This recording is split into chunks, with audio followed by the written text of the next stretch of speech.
अब हम अगले अभ्यास का सवाल देखेंगे, पहले चैप्टर का दूसरा अभ्यास 1.2 का, जिसमें हमें सिद्ध करना पड़ेगा कि अपरिमेय संख्या, कोई संख्या दिया रहेगा अपरिमेय संख्या, बस उसे सिद्ध करना पड़ेगा। तो अभ्यास है पहला,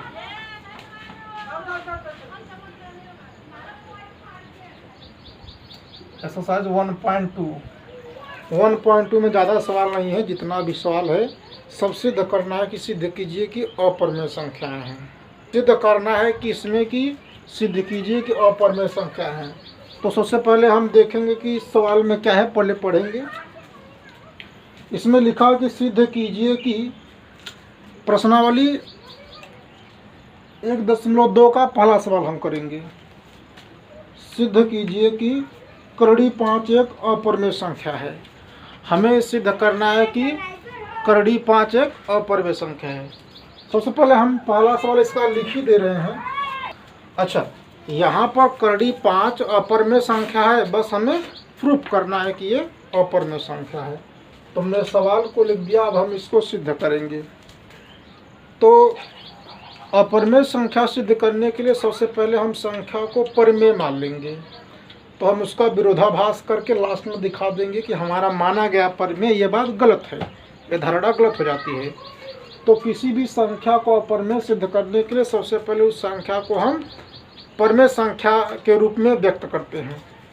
तो हम यहाँ पर कोई दो पूर्णांक लेंगे जिसको परिमेय के रूप में दर्शाएंगे, और दोनों पूर्णांक सहभाज्य रहेंगे। सहभाज्य का मतलब होता है ऐसी दो संख्याएं जिनका HCF मतलब म से 1 हो। तो इसको अपरिमेय सिद्ध करने के लिए हमें सबसे पहले इसको परिमेय मानना पड़ेगा। तो माना √5 एक परिमेय संख्या इस प्रकार है कि करड़ी 5 को हम परिमेय संख्या मानेंगे, इस प्रकार मानेंगे कि करड़ी 5 a/b। चूँकि परिमेय संख्या हमेशा a/b के रूप में होता है या p/q के रूप में होता है, इसमें आपका जो हर होता है b denominator is not equal to 0।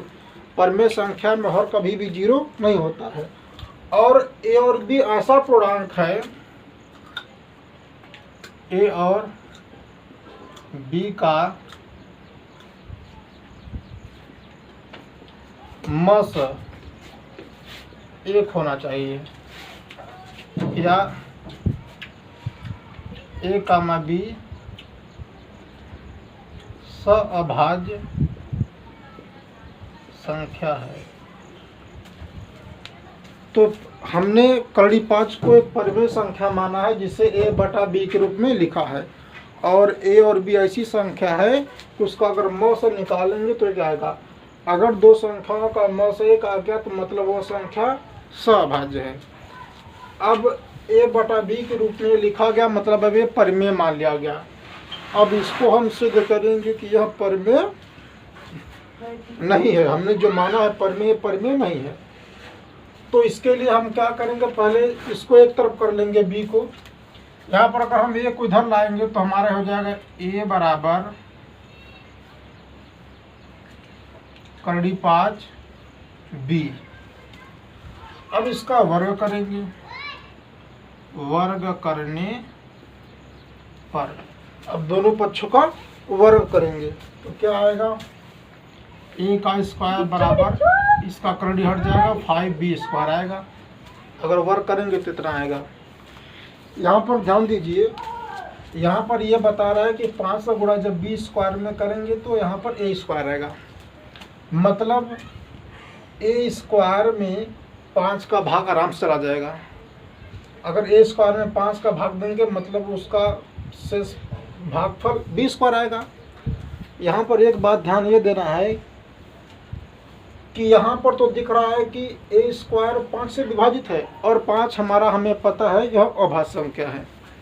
तो यहाँ पर महत्वपूर्ण बात ये ध्यान देना है कि अगर किसी संख्या के वर्ग में किसी अभाज्य संख्या का भाग जा रहा है तो उस संख्या के मूल में भी उस अभाज्य संख्या का भाग जाएगा। ये गणित का नियम है, ये बहुत इम्पोर्टेंट है। अगर किसी संख्या के वर्ग में किसी अभाज्य का भाग गया तो मतलब उसके मूल में भी उस अभाज्य संख्या का भाग जाएगा। कहने का मतलब यहाँ ए स्क्वायर में अगर 5 का भाग जा रहा है तो मतलब ए में भी 5 का भाग जाएगा। तो यहाँ पर हम लिखेंगे यहाँ ए स्क्वायर 5 से विभाजित है, ए स्क्वायर 5 से विभाजित है, इसलिए ए भी 5 से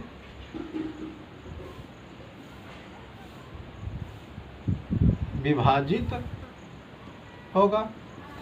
चूंकि ए स्क्वायर में 5 का भाग जा रहा है और 5 अभाज्य संख्या है अभाज्य, तो ए में भी 5 का भाग जाएगा। इसको हम समीकरण नंबर 1 ले लेंगे, समीकरण नंबर 1 ले लेंगे। अब यहाँ पर ध्यान दीजिए, चूंकि ए स्क्वायर में 5 का भाग गया तो ए में भी 5 का भाग गया। अब ए में 5 का भाग जा रहा है, अब ए का वैल्यू यहाँ पर हमें नहीं मालूम, हमने कोई पूर्णांक लिया है। अगर ए में 5 का भाग जा रहा है इसका मतलब कुछ ना कुछ भागफल तो आएगा ही, तो हमें भागफल नहीं मानना है, हम नहीं पता है तो हम उसको कुछ मान लेते हैं। अगर ए में 5 का भाग गया, मान लीजिए भागफल सी आ गया। सब जैसे हमने ए में 5 का भाग दिया, हमें नहीं मालूम है भागफल कितना है, हमने सी मान लिया, तो सी में भाग दे दिया तो आ गया 0। इसका मतलब ये निकला कि अगर हम 5 गुणा सी में कर देंगे तो हमारे ये भाग आ जाएगा। ये फार्मूला पहले से पता है, अगर इसका गुणा इसमें कर देंगे तो ये भाज्य आ जाएगा। भाज्य का गुणा अगर भागफल में कर देंगे तो आप यहाँ भाज्य आ जाता है। तो हम इसको ऐसे लिख सकते हैं कि a बराबर 5c। यहाँ पर क्या बन सकता है, a बराबर क्या होगा 5c। तो हम लिख सकते हैं a बराबर 5c, लिख सकते हैं आराम से। अब अब जो नया समीकरण बना हम इसका फिर से वर्ग करेंगे। वर्ग करने पर अब दोनों तरफ का वर्ग करिए, a का स्क्वायर बराबर 5 का वर्ग 25 हो जाएगा और c का स्क्वायर। अब इसको हम मान लेंगे समीकरण नंबर 2। अब इसमें ध्यान देना है कि समीकरण ए में भी a स्क्वायर है, समीकरण पहले में भी a स्क्वायर है, दूसरे में भी a स्क्वायर है। अब हम करेंगे क्या, इसका वैल्यू उठा के इसमें रख देंगे, या तो इसका वैल्यू इसमें उठाइए रख दीजिए, कोई दिक्कत नहीं। तो समीकरण 1 से a स्क्वायर का मान रखने पर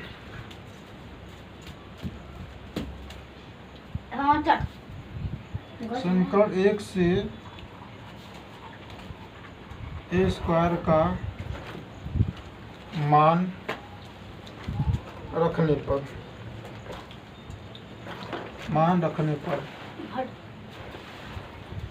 अब इसका मान उठा के इसमें डाल दीजिए। पहले एक बार लिख लेते हैं,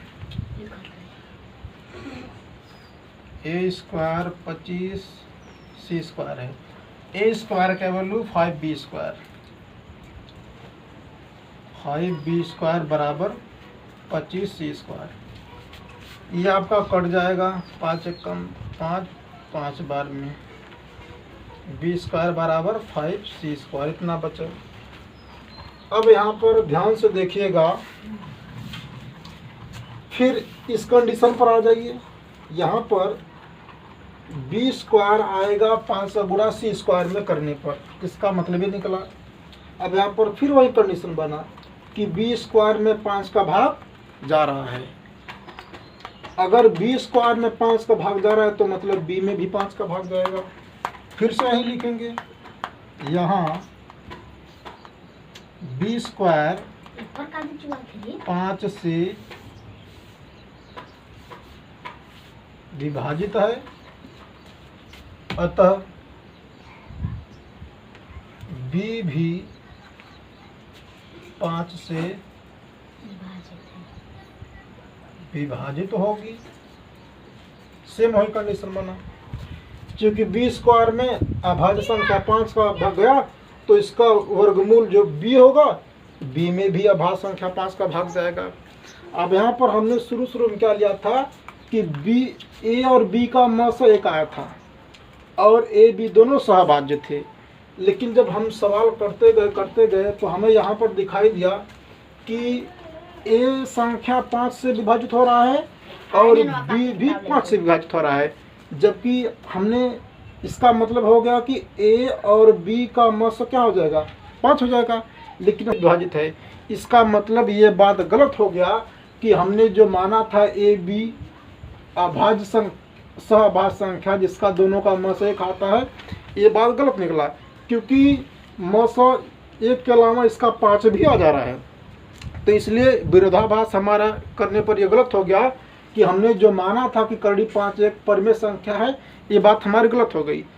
हम करड़ी 5 को एक परिमेय संख्या मानकर गणित के नियमों से चल रहे थे, तो हमारा गणित का नियम जो था वो इस बात को गलत कर दिया कि आप इसको परिमेय मान रहे हो, ये बात गलत है।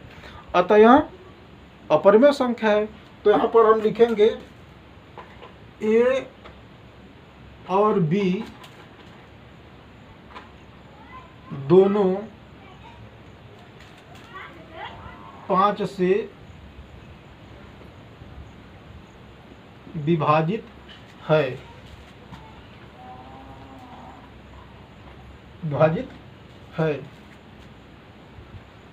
जो कि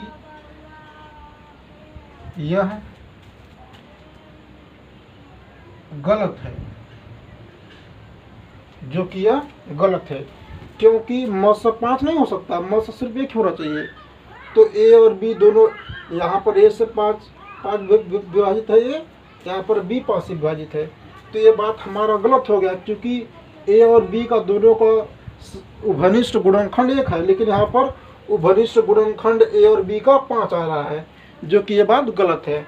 तो हम कह देंगे कि यहाँ पर लिखेंगे जो कि यहाँ गलत है।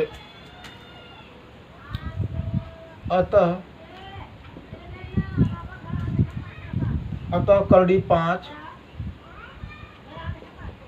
एक अपरिमेय संख्या है।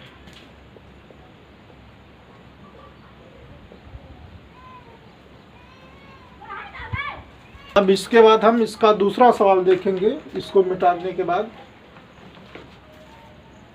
लिखा है, सिद्ध कीजिए कि 3 + 2 करड़ी 5 एक अपरिमेय संख्या है। 3 + 2 √5 है। दूसरा सवाल है,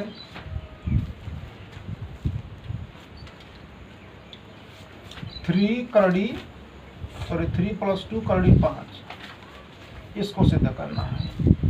दूसरे में सिद्ध करना है कि 3 + 2 करड़ी 5 सिद्ध कीजिए कि अपरिमेय संख्या है। यहाँ पर देखिए, अगर सिर्फ 5 होता तो हमें बड़ा करना पड़ता, लेकिन यहाँ पर इसमें 2 का गुणा है और प्लस में 3 भी है। तो अगर इस संख्या के हो, उसमें और कुछ जुड़ा हो या गुणा हो या भाग हो या घटाना हो, अगर करड़ी वाले या भाज्य वाले संख्या में कुछ जोड़, घटाना, गुणा, भाग हो, तो उस संख्या को सिद्ध करना बड़ा ही छोटा स्टेप होता है। तो इसको हम देखेंगे कि यह अपरिमेय संख्या कैसे है। तो अभी जैसे मैंने बताया अभी कि किसी भी संख्या को अपरिमेय सिद्ध करने के लिए सबसे पहले उसको परिमेय मानना पड़ता है। कोई 2 पूर्णांक ले लेंगे, ए और बी सहभाज्य। ध्यान दीजिएगा, ए और बी हमेशा सहभाज्य होता है, और सहभाज्य का मतलब होता है ऐसी 2 संख्या जिसका म से 1 आना चाहिए। तो देखिएगा, सबसे पहले इसको मान लेंगे कि यह परिमेय संख्या है। माना 3 + 2 करड़ी 5 एक परिमेय संख्या है।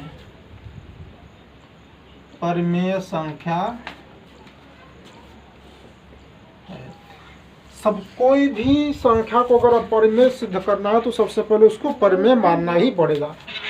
तो माना कि 3 + 2 करड़ी 5 एक परिमेय संख्या है। अब मैं जानता हूँ कि परिमेय हमेशा P/Q या A/B के रूप में होता है, और हमारा हर यानी डिनोमिनेटर कभी भी 0 नहीं होता है। तो हम ए बी दो संख्या ऐसा लेंगे जिसका हर 0 नहीं होना चाहिए और सब अभाज्य होना चाहिए। तो देखिए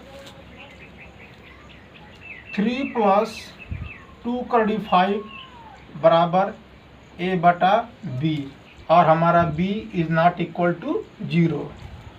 और एक चीज़ है a और b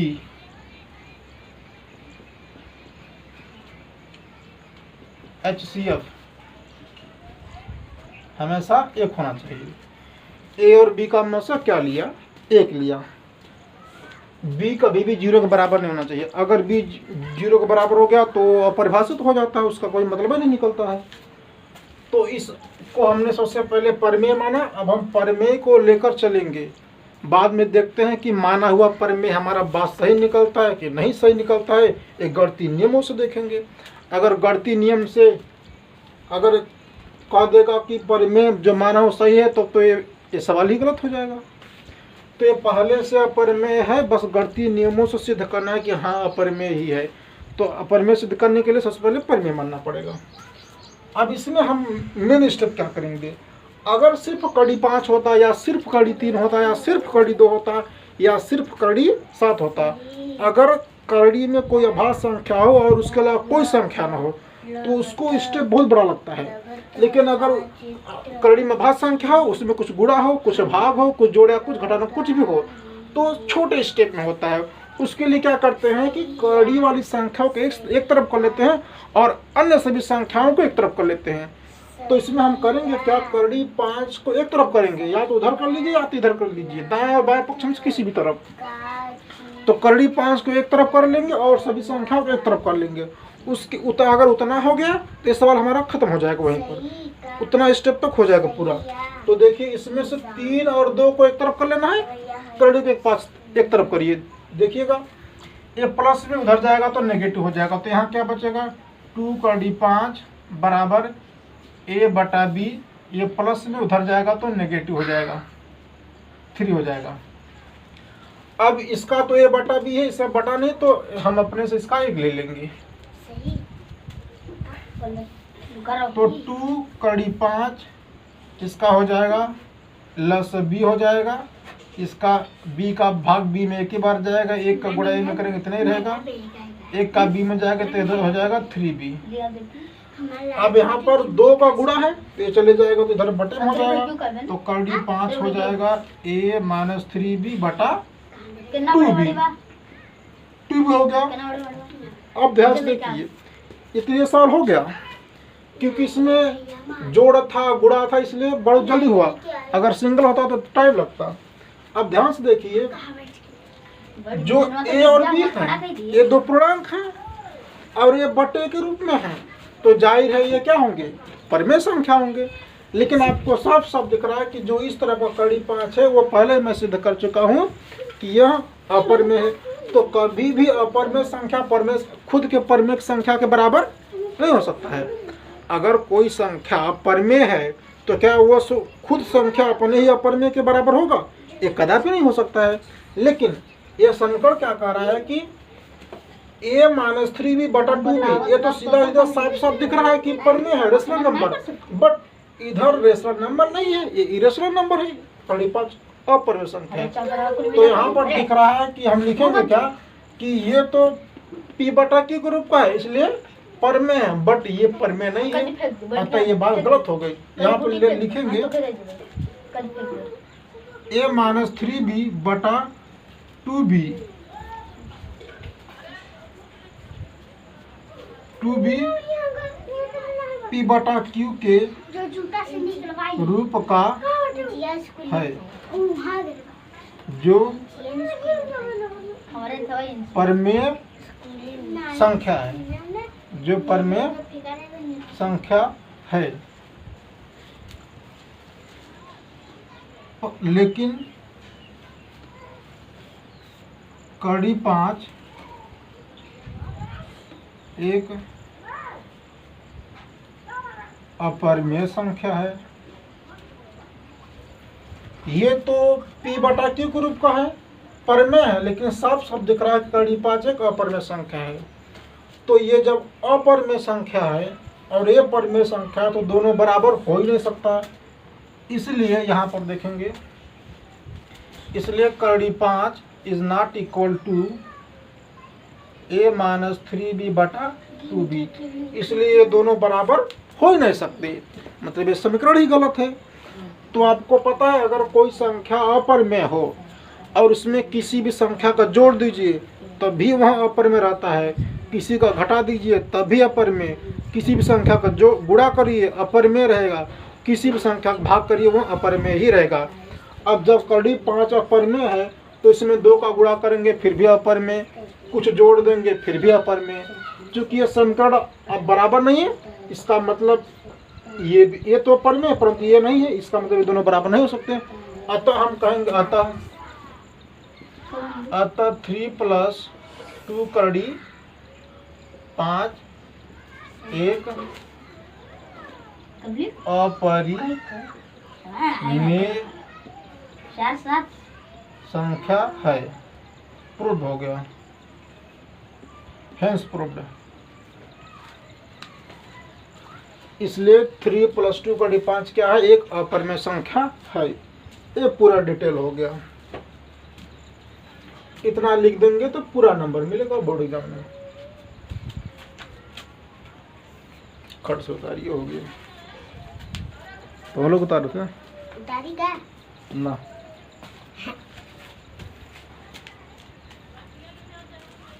अब हम इसका तीसरा सवाल देखेंगे। ये दूसरा पूरी तरह कंप्लीट हो गया, अब इसका तीसरा सवाल चलेगा।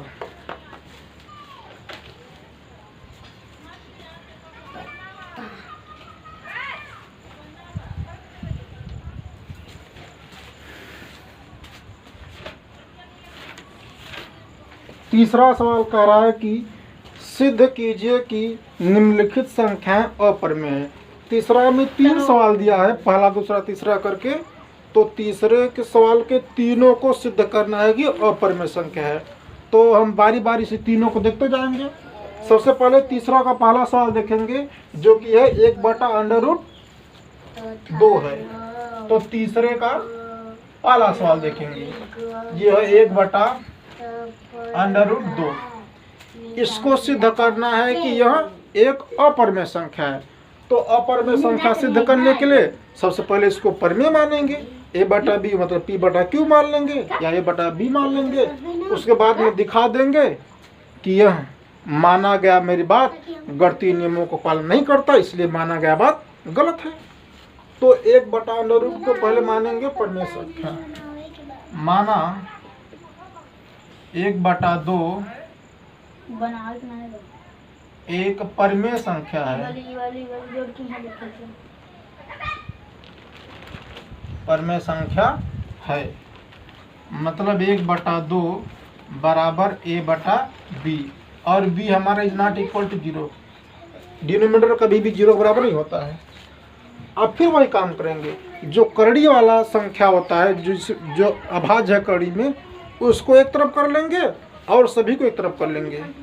हमेशा ध्यान दीजिएगा, करड़ी में अगर कोई संख्या भाज्य, उसमें किसी का गुणा या भाग जोड़ घटाना कुछ भी हो, तो करड़ी वाले भाज्य वाले संख्या एक तरफ कर लेंगे और सबको एक तरफ कर लेंगे, उतने में हमारा खत्म हो जाएगा। तो देखिए यहाँ पर आपको साफ दिख रहा है कि यहाँ पर 1/2 है, यहाँ पर a/b। अगर मैं इसका व्युत्क्रम कर दूँ तो एक नीचे आ जाएगा। तो व्युत्क्रम करने, एक बार व्युत्क्रम करने पर ये 2 ऊपर हो जाएगा, नीचे का कोई मतलब नहीं, ab ऊपर हो जाएगा, b/a। व्युत्क्रम का मतलब उल्टा करना, रेसिप्रोकल। तो ये ऊपर हो जाएगा, नीचे इसका ये ऊपर, ये नीचे हो जाएगा। अब यहाँ पर आपको साफ साफ दिख रहा है कि अगर a/b परमेय संख्या तो b/a भी परमेय होगा ही, लेकिन यहाँ पर b/a परमेय करड़ी 2 परमेय नहीं है, मतलब समीकरण गलत हो गया। यहाँ b/a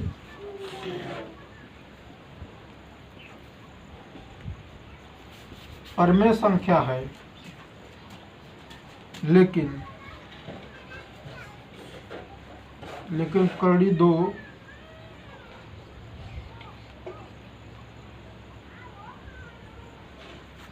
परमेय संख्या नहीं है। नहीं है।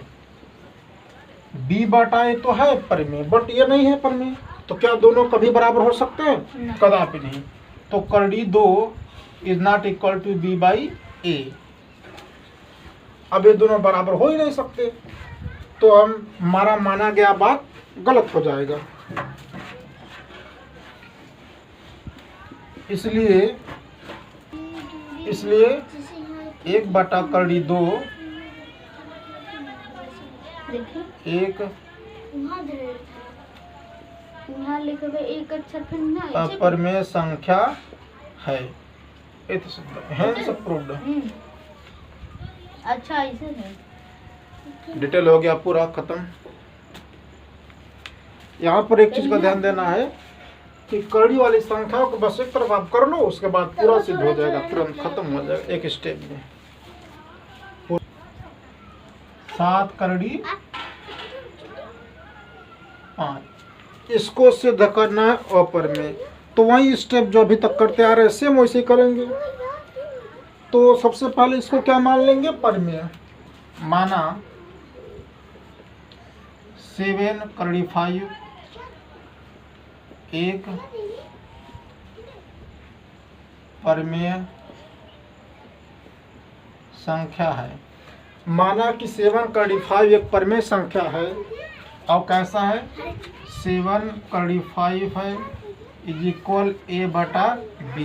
यहाँ पर b is not equal to 0। Denominator कभी भी शून्य के बराबर नहीं होता है। तो 7 करड़ी 5 को मैंने परिमेय माना a बटा के रूप में। अब हम क्या करेंगे कि करड़ी 5 को यही रहने देंगे, 7 को उठा लेंगे इधर। तो 7 गुणे में उधर जाएगा तो बटे में हो जाएगा, इधर सिर्फ बचेगा करड़ी 5 बराबर a बटा 7b हो गया। अब यहाँ पर ध्यान दीजिएगा, a बटा 7b परिमेय है, ये परिमेय है, परंतु करड़ी 5 परिमेय नहीं है, लेकिन ये परिमेय है। तो परिमेय संख्या कभी भी अपरिमेय संख्या के बराबर नहीं होता, लेकिन हमने जो माना था वो कह रहा कि बराबर है। इसका मतलब माना हुआ बात गलत है। a बटा 7b एक परिमेय है, एक परिमेय संख्या है, जबकि करड़ी 5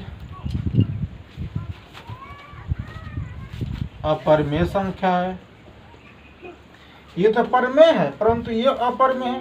अपरिमेय संख्या कभी भी अपरिमेय के बराबर हो नहीं सकता, तो मेरा माना हुआ बात गलत है। तो करड़ी 5 बराबर हो ही नहीं सकता a बटा 7b के। तो जब बराबर हो ही नहीं सकता तो ये मेरा ये मानना गलत हो गया। अतः 7 करड़ी 5 7 करड़ी 5 एक अपरिमेय संख्या है।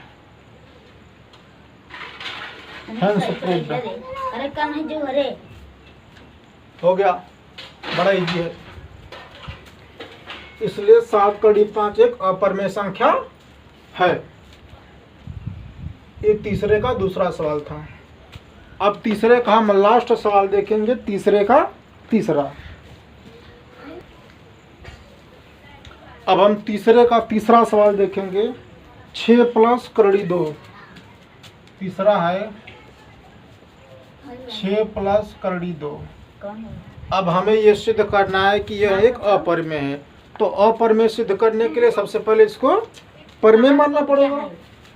माना